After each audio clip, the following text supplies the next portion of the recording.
Baraka Dunia TV. I'm the bunch. All skip on the country. My friends call me. I have a confession. Don't take it personal. I got a confession. Oh, so you gotta listen. Oliver, Oliver, twist. You're watching Dunia TV.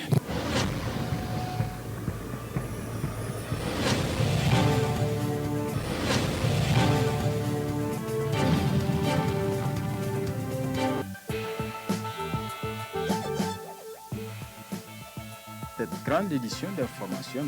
Monsieur, dame, bonsoir. Merci d'avoir choisi la télévision Dunia pour vous informer. C'est une circulation fluide et des conducteurs totalement à l'aise au volant de leur voiture. Page impair de cette édition. Voilà Hugo Chavez quand il s'agit de parler en public. Ces déclarations ont fait le tour du monde. Voilà, ici se referme ce journal.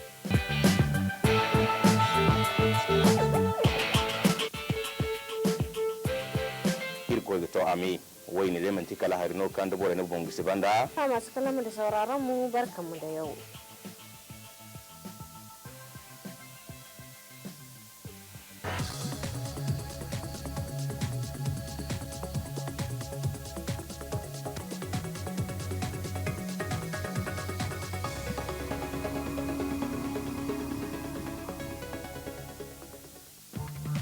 Atelier de validation de la politique nationale, justice et droits humains et du plan d'action.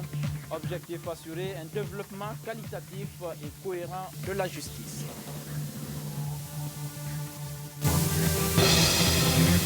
Le programme d'action nationale de lutte contre la désertification et la gestion des ressources nationales au centre d'un atelier. C'était le dimanche dernier à Maradi. La vente du manioc, une activité génératrice de revenus, mais aussi le manioc est recommandé pour l'organisme. Reportage dans ce journal.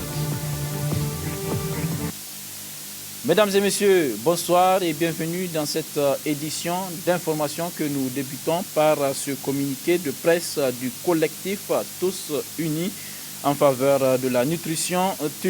Le 24 septembre 2014 se tiendra à New York la 69e session ordinaire de l'Assemblée générale des Nations Unies sur le thème élaborer et concrétiser un programme de développement porteur de transformation pour l'après 2015.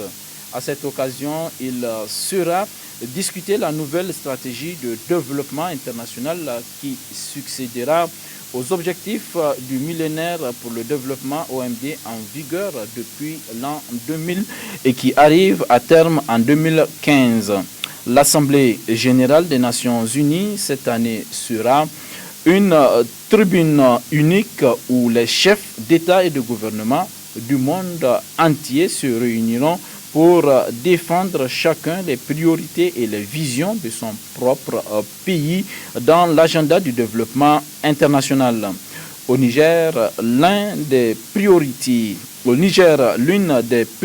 en matière de développement reste la garantie à tous les citoyens du droit à une alimentation saine et suffisante. C'est pour ces raisons que le collectif TUN appelle le président de la République, qui a fait preuve d'engagement au niveau national et dans la sous-région, à donner l'exemple en investissant dans la nutrition au Niger et à user de son droit à la parole à la tribune des Nations Unies pour défendre la prise en compte de la nutrition dans la stratégie de développement international post-2015 et créer ainsi un cadre mondial plus favorable à l'élimination de la faim et de la nutrition. Atelier donc ce matin de validation de la politique nationale justice et droits humains et du plan d'action par le comité de suivi des conclusions et de recommandations des États généraux de la justice, un partenariat entre le gouvernement du Niger et l'Union européenne. Objectif assurer un développement qualitatif et cohérent de la justice. Compte rendu Aïssa Ibrahim et Ibrahim Idi. Cet atelier permettra la validation des travaux visant à améliorer l'environnement juridique dont le Niger a besoin pour ses actions de développement souhaitées par certains partenaires comme l'Union européenne, engagée depuis des années aux côtés du Niger dans le processus de renforcement et de modernisation du secteur judiciaire, notamment à travers le programme d'appui à la justice et à l'état de droit, PAGED, financé par le Fonds européen de développement. Cet engagement, démarré en 2006, se poursuit toujours avec une deuxième phase couvrant la période 2011 à 2015, alors même qu'une troisième phase est en cours de préparation dans le cadre des projets prioritaires du 11e FED, qui va s'étaler de 2014 à 2020. Ainsi, et en tenant compte d'un avenant au cours de préparation, l'Union européenne aura consacré au cours du 10e FED, couvrant la période de 2008 à 2013, une enveloppe globale de 29,5 millions d'euros, à savoir environ 2 milliards de francs CFA, au seul bénéfice du secteur de la justice. Cela illustre le degré de notre engagement à œuvrer au renforcement d'un secteur judiciaire soucieux de s'adapter aux mutations induites par le respect des valeurs démocratiques fondamentales du droit et de l'égalité. Le présent atelier est l'aboutissement des travaux du comité du suivi des conclusions et recommandations des États généraux de la justice mis en place par arrêté du Premier ministre en date du 5 mars 2013. Les États généraux de la justice qui se sont tenus du 26 au 30 novembre 2012 à Niamey ont été l'occasion pour toutes les composantes de la société nigérienne de faire le diagnostic complet et rigoureux du fonctionnement du système judiciaire nigérien. Sous ces auspices, plusieurs propositions ont été formulées dans les différentes thématiques qui ont constitué les grandes articulations de la mission du comité de suivi, et l'ambassadeur de France les rappelait tantôt. Justice et institution, justice et société, justice et développement, justice et justiciable. L'objectif global de la dynamique adoptée est d'assurer un développement qualitatif et cohérent de la justice. À cet égard, le rôle du comité de suivi dans cette étape a consisté à donner un contenu juridique et chiffré aux recommandations des États généraux de la justice. Ce faisant, le dispositif engagera dans sa mise en œuvre les pouvoirs publics et l'ensemble des composantes de la nation nigérienne et ses partenaires techniques et financiers. La consolidation du socle démocratique a toujours constitué une préoccupation des plus hautes autorités de la 7e République, ce qui n'est possible qu'à travers l'amélioration de l'accès à la justice, la restauration de la confiance des justiciables en la justice et le respect de l'éthique et de la déontologie par les principaux acteurs de l'institution judiciaire. Le groupement féminin Zumunchi du quartier Dollar a reçu un don d'un moulin à grains offert par la Maison de la Femme. Objectif, alléger la souffrance des femmes du dit quartier. Taïrou Amadou et Soumela Dandi pour le compte-rendu. L'objectif visé par le ministère de la Population à travers ce don de moulins à grains au groupement des femmes Zumunchi est d'alléger d'une manière générale la souffrance de toutes les femmes du quartier Dollar. Un ouf de soulagement pour ces femmes qui ont tenu à exprimer leur reconnaissance aux bienfaiteurs à travers leur présidente. Ce don contribuera sans aucun doute à l'allègement des travaux domestiques des femmes du quartier. Aussi, à travers la Maison de la Femme, nous avons appris à partager nos expériences et à créer des liens de solidarité entre les groupements féminins.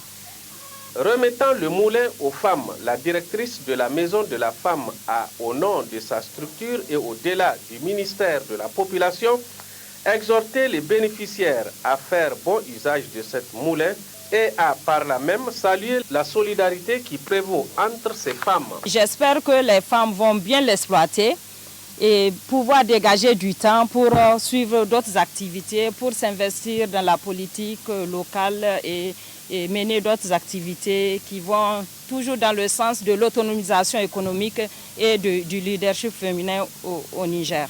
Donc aujourd'hui c'est vraiment une, je crois c'est un ouf pour la présidente parce qu'elle s'est battue, Elle a toujours été là pour demander nos conseils et je crois qu'elle va continuer à se battre pour que ce moulin fonctionne, pour que le groupement se redynamise davantage et que autour de ce moulin, que des activités puissent se créer pour permettre vraiment aux femmes de ce quartier de bénéficier des avantages du moulin.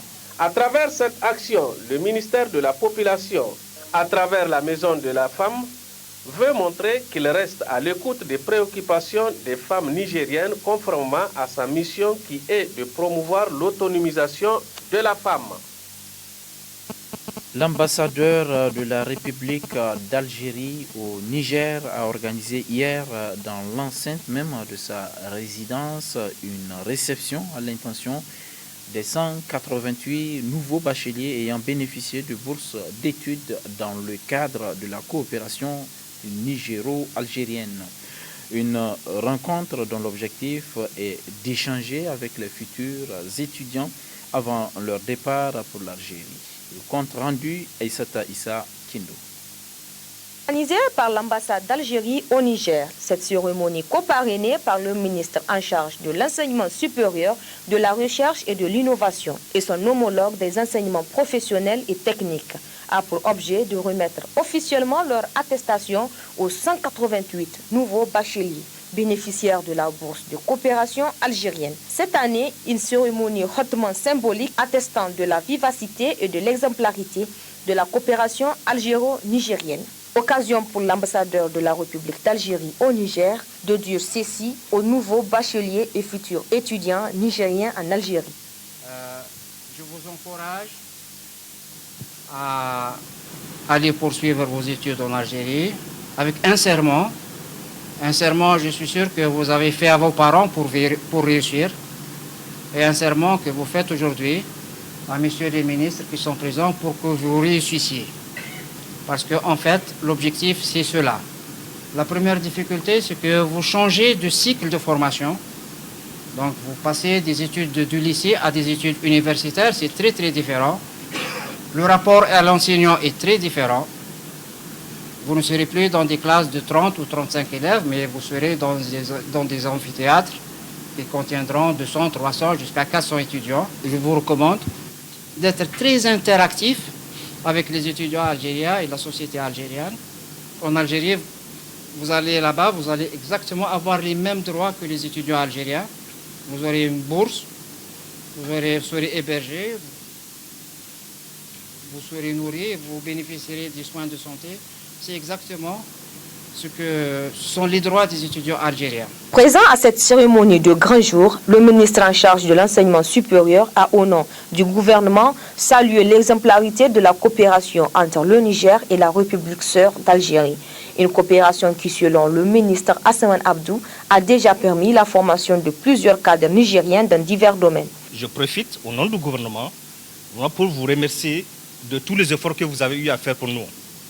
Et informer les étudiants que bientôt leur mise en route sera faite. Très bientôt. Soyez prêts à répondre à l'appel de l'ANAB. Et une fois sur la terre algérienne, c'est de respecter les dispositions réglementaires, ça veut dire toutes les lois, c'est-à-dire de ces pays frères. C'est seulement à cette condition que vous pouvez réussir. Cette cérémonie me rappelle celle que j'ai vécue il y a 42 ans. Je me réjouis de constater que 42 ans après, ça continue avec encore beaucoup plus de monde. Parce que je pense qu'aucun pays n'a fait ce que l'Algérie nous a fait en matière de coopération. Vous prenez tous les segments, tous les domaines. D'abord, c'était la jeunesse et sport. Nous étions le commerce. Ensuite, c'était la planification. Ensuite, l'armée, beaucoup de généraux. Ensuite, la pétrochimie. Ensuite, les juristes. Dans tous les domaines, l'hôtellerie. Il n'y a pas un seul domaine où l'Algérie ne nous a pas formé des cadres, qui eux aussi ont formé d'autres cadres. Visiblement très émue, la représentante des récipiendaires a aussi exprimé toute leur gratitude et leur reconnaissance envers le gouvernement et le peuple algérien qui leur offre l'opportunité de poursuivre en toute beauté leurs études supérieures. Merci, monsieur le ministre. Merci beaucoup. Merci à vous, monsieur l'ambassadeur. Merci. Par cette remise symbolique d'attestation aux étudiants, la République d'Algérie confirme à nouveau sa place de premier partenaire du Niger en matière de formation. Pour rappel, le pays octroie chaque année une moyenne de 200 à 250 bourses d'études aux étudiants nigériens, selon la demande formulée à cet effet par l'État du Niger. Actualité dans nos régions, ouverture dimanche dernier d'un atelier de validation du programme d'action national de lutte contre la désertification et la gestion des ressources nationales. Un atelier initié par le Conseil national de l'environnement pour un développement durable. Azuma Seinsouela. La prévalidation du programme d'action national de lutte contre la désertification et de gestion des ressources naturelles alignées est au centre de cette réunion organisée à la Direction régionale de l'agriculture par le secrétariat exécutif du Conseil national pour un développement durable, CNDD. En entamant cet exercice, le Niger s'inscrit résolument dans les directives données au plan international qui appelle à la finalisation du processus d'alignement des pannes au plus tard en 2014. Monsieur le représentant du gouvernorat de Maradi, mesdames et messieurs, chers participants, l'alignement de notre panne, nous osons l'espérer, ouvrira à notre pays des opportunités nouvelles de partenariat effectif et de mobilisation des ressources nécessaires à sa mise en œuvre. Cet exercice permettra aussi au Niger, en tant que pays parmi les plus affectés par les fléaux de la désertification et de sécheresse, de montrer la voie sur les manières de tenir les engagements pris récemment par la communauté internationale à l'occasion du sommet Rio+20, à savoir l'engagement pour un monde où la dégradation des terres sera neutralisée. En effet, le Niger est certainement l'un des pays les mieux placés pour démontrer que les solutions existent pour rendre les terres productives et réussir les politiques de sécurité alimentaire, comme l'attestent de nombreuses réalisations paysannes en matière de régénération naturelle assistée et également les efforts du gouvernement en matière de restauration des sols. En se basant sur l'importance du document soumis à validation, le conseiller technique du gouverneur de la région de Maradi a exhorté les participants à faire une évaluation équitable. Les questions de désertification, de dégradation des terres, de sécheresse constituent aujourd'hui une préoccupation mondiale et leurs conséquences néfastes sur le bien-être des populations et les écosystèmes naturels, surtout dans les pays en développement comme le nôtre. Je vous exhorte donc à prêter une oreille attentive pour qu'à la fin de cet atelier, les informations qui en découleront servent de base pour un meilleur positionnement de notre pays dans les négociations internationales. Je voudrais à cet effet vous demander d'apporter des amendements pertinents en vous assurant que les options qui seront retenues en matière de lutte contre la désertification et de gestion durable des terres soient conformes au cadre de références nationaux, notamment la SDDCI Horizon 2035, le PDS Horizon 2015 et l'initiative 3N Horizon 2015. Pour rappel, cette réunion de prévalidation entre dans le cadre de l'exercice d'alignement des programmes d'action nationaux avec les orientations retenues au niveau international à travers la stratégie décennale de la Convention des Nations Unies de lutte contre la désertification. Économique Aboubakar dans Dubaï a fait don de 4 ambulances au profit des 4 communes de la région de Zender. Objectif aider les populations des zones rurales. Objectif aider les populations des zones rurales à évacuer les cas d'urgence. Moussa Adamou Garba.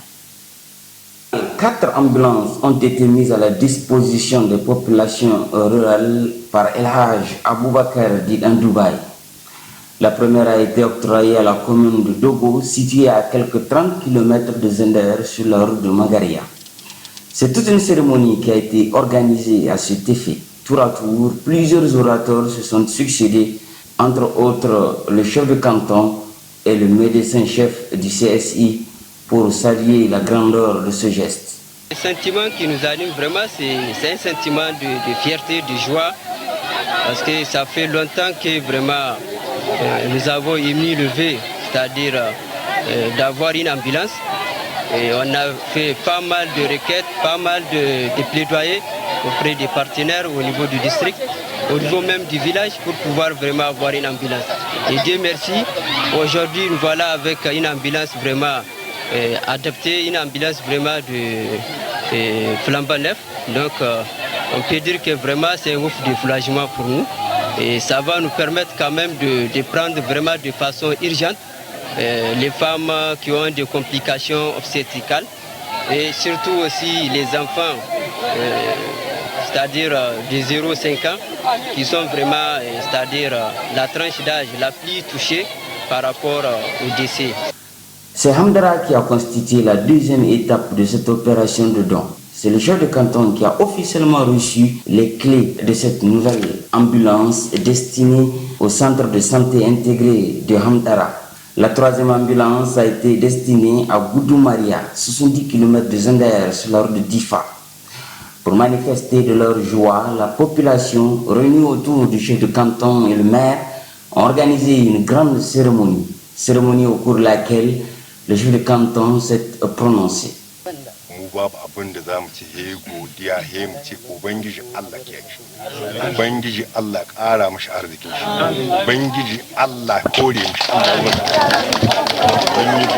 mun yi godiya da jama'a da ta taru a nan kun ga alƙawari na ɗan Dubai ya cika mu shi kuma mun gode mota da ya bamu babu zancen siyasa ba da tsakanin shi da Allah tsakanin shi da annabi ya bada babu wani fartin ya bamu babu wani fartin ya bamu kenan ta kowa da kowa ce wannan mota ba sarki bai ba mayar bai ba da kuta da bai ta girmu ne ce gaba daya. Pour le maire, c'est un vœu qui se réalise. Muna godiya a gare shi kuma a yau duk wanda ya ma kyauta yaban wannan kyauta shine tukwici. Partout, le représentant de Aboubakar Ndoubaye a tenu à rappeler le sens de ce geste, un geste purement humanitaire pour soulager les souffrances des populations. Sakon da Alhaji Abubakar Ndoubaye ya ce mu gaya muku. Ya ce wannan mota da ya ce a kawo muku. Ya turo ta a kawo muku ita ne lillahi billahi fi sabilillahi ya bada a kawo ta. Dan wa'inda suke duk cikin ƙasar Gidumuni su amfana da ita. Fi sabilillahi ya turo ta. Babu wani zancen wane ko wane duk wanda yake ƙasar Gidumuni ya amfana da ita ce magana. C'est Kanya Wama qui a constitué la dernière étape de cette opération de don. Là également, la joie fut immense. Allah wadata shi duniya da gidan gobe. Allah ba shi abin da yake nema da alheri. Madalla. Mun gode. Wannan dan talikin wannan da ya mu alherin wannan. Ubangiji Allah da ya kashi lahiya ya kawo mu alheri. Allah ya maida shi gida lahiya. En somme, c'est une douzaine d'ambulances qui ont été distribuées dans la région de Zender par El Hadj Aboubakar Ndoubaye. Selon le généreux donateur, cette action est purement humanitaire. Bientôt, d'autres localités vont à leur tour bénéficier d'ambulances, toujours de la part de Aboubakar Ndoubaye. La vente de manioc est une activité génératrice de revenus qui prend d'ampleur ces derniers temps à Niamey. Une activité rentable pour les jeunes qui l'exercent. Le manioc est aussi un aliment très recommandé pour l'organisme. Murtala Zouberou et Sambozamo pour le reportage. Dans de certaines localités du pays, le manioc est un aliment trop prisé par bon nombre de Nigériens. Son commerce constitue de nos jours la principale activité génératrice de revenus chez certains jeunes qui l'exercent.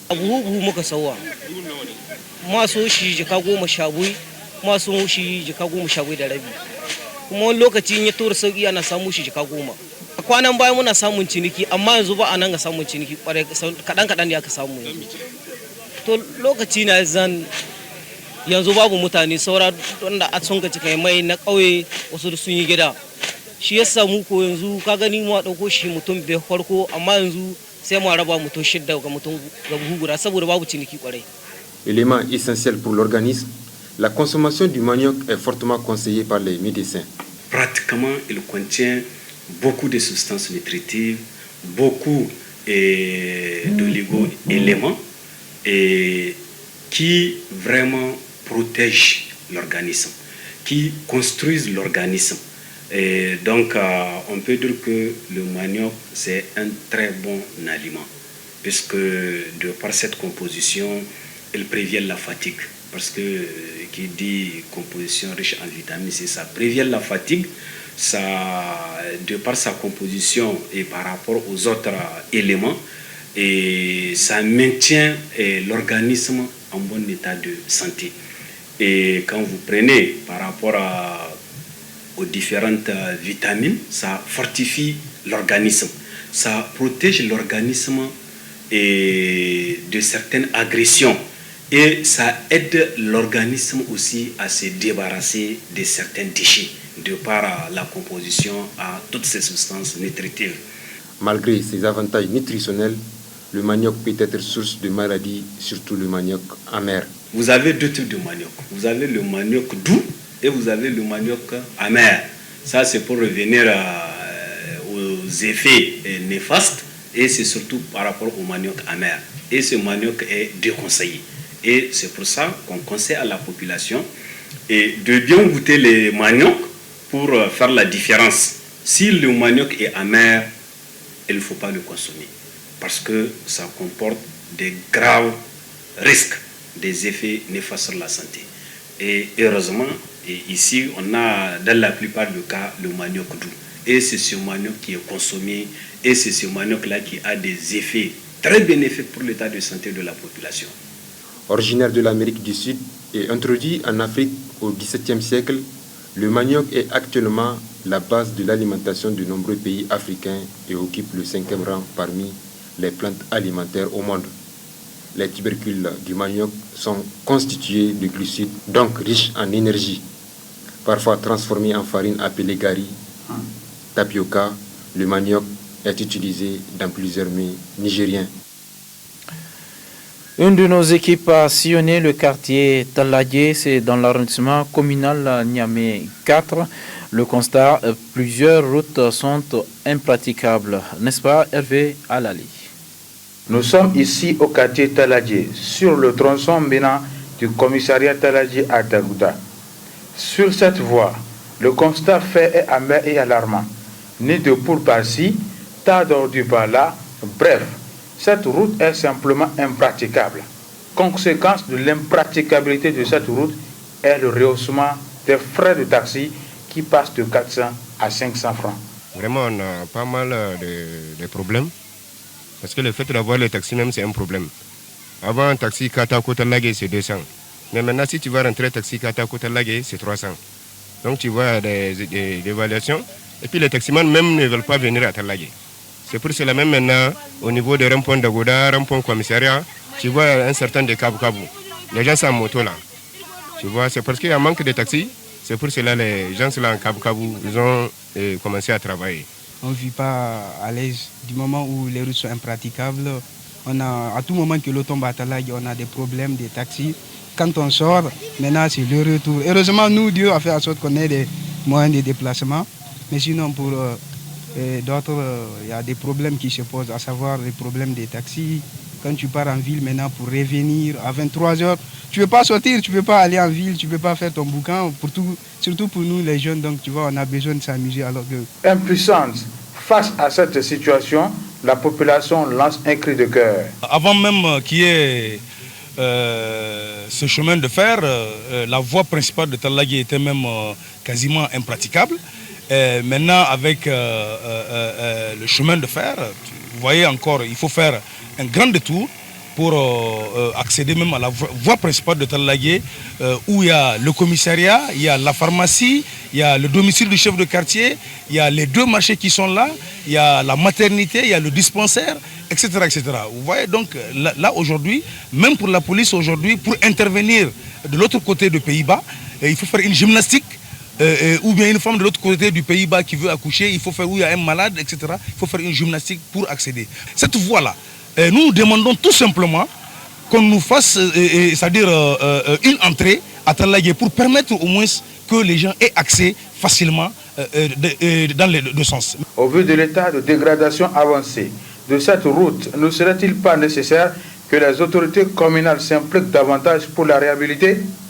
Pour le moment, la principale difficulté de la population riveraine est de joindre Taladje au centre-ville pour leurs activités quotidiennes. Du sport pour clore ce journal avec la finale de la première édition du tournoi intermédiaire de football. Une finale qui a vu le sacre du moins de l'équipe du groupe de presse Canal 3 Niger sur celle de Bonferrey sur un score de 1-0. Cela s'est passé en présence des ministres en charge de la communication et de celui des sports ainsi que du directeur de cabinet adjoint du président de la République. Damana Abdoulaye pour le compte-rendu. Voilà qui est dit, ça n'est fini de belle et de plus belle pour la première édition du tournoi intermédiaire de football avec le sacre tout simplement de la grande famille de la presse nigérienne autour de ce sport combien fédérateur.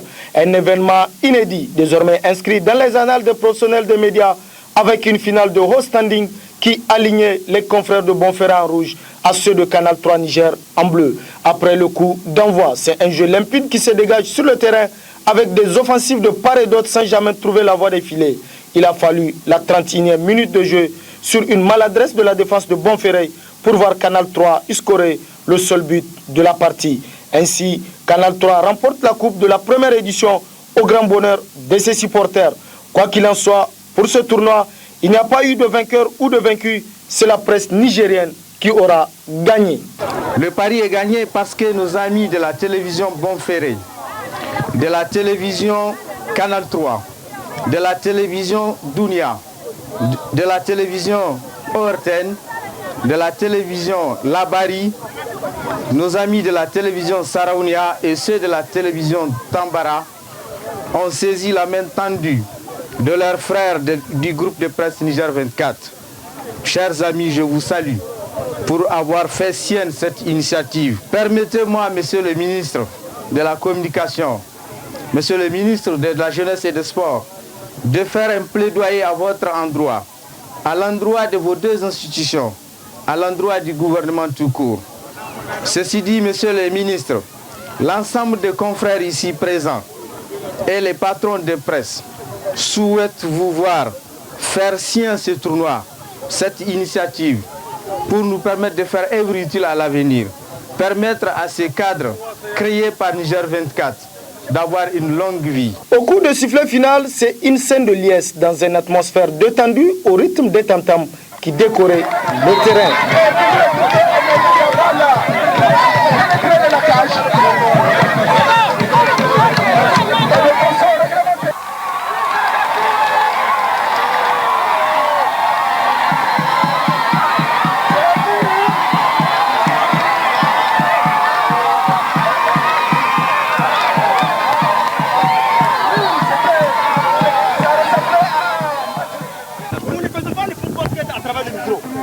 Aussi sur le terrain. Merci à l'organisateur principal, merci aux sportifs, merci à vous journalistes, merci à tout le monde sportif qui est venu ici nous supporter.